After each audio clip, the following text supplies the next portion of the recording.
তাহলে এরকম একটা নেওয়া হলো। সবাইকে দেখো, আমি আজকে তোমাদের সাথে একটা রান্না শেয়ার করছি। জানি এই রান্নাটা সবাই জানো।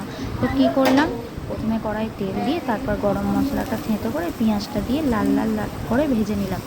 ভেজে নেওয়ার পরে আমি এখানে আদা এবং রসুন গ্রেট বেড়াতে করে চলে যাও তো। গ্রেটারের সাহায্যে গ্রেট করে দিয়ে দিলাম। দিয়ে ভালো করে নাড়াচাড়া করলাম।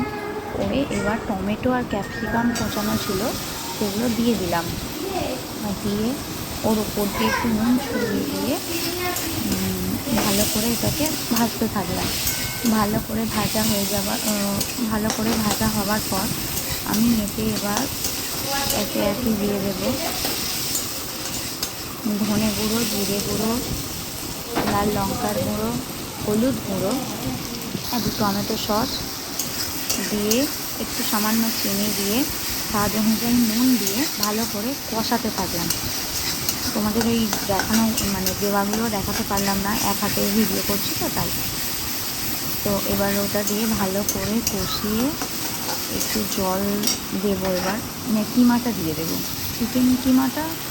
আজকে রাত্রে আমি মোমো করবো, তাই তার পুর হিসেবে চিকেনটাকে আমি কষে নিয়ে তারপর মোমো করি। তোমরা কারা কারা চিকেনকে ম্যারিনেট করেই মোমো করো সেগুলো আমাকে একটু প্লিজ কমেন্টে শেয়ার করো। আমার তো ওটা ঠিক ভালো লাগে না, কাঁচা কাঁচা গন্ধ লাগে। তাই আমি চিকেনটাকে ফার্স্ট পুর হিসেবে রেডি করে নিয়ে তারপরেই করি, মোমো করি। তো এই চিকেন কিমাটা কষানোর পরে এটাকে স্যান্ডউইচ করার জন্য, চিকেন স্যান্ডউইচ করার জন্য নিতে পারা যায়।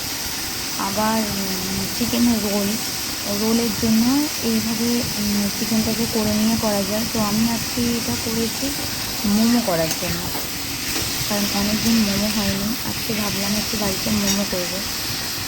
তো তার জন্য চিকেনটাকে এইভাবে পুর হিসেবে আমি রেডি করে নিচ্ছি।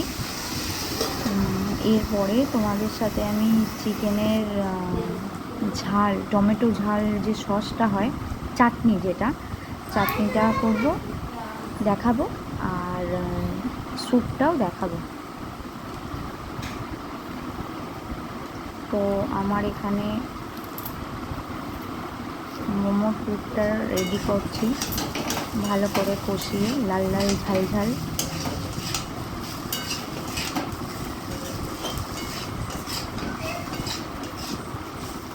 দেখো, তোমরা দেখে বলো ঠিকঠাক লাগছে কিনা। আমি একটুখানি টেস্ট করার জন্য তুলে নিলাম, জানি না কেমন হয়েছে কখনো। হ্যাঁ, দেখলাম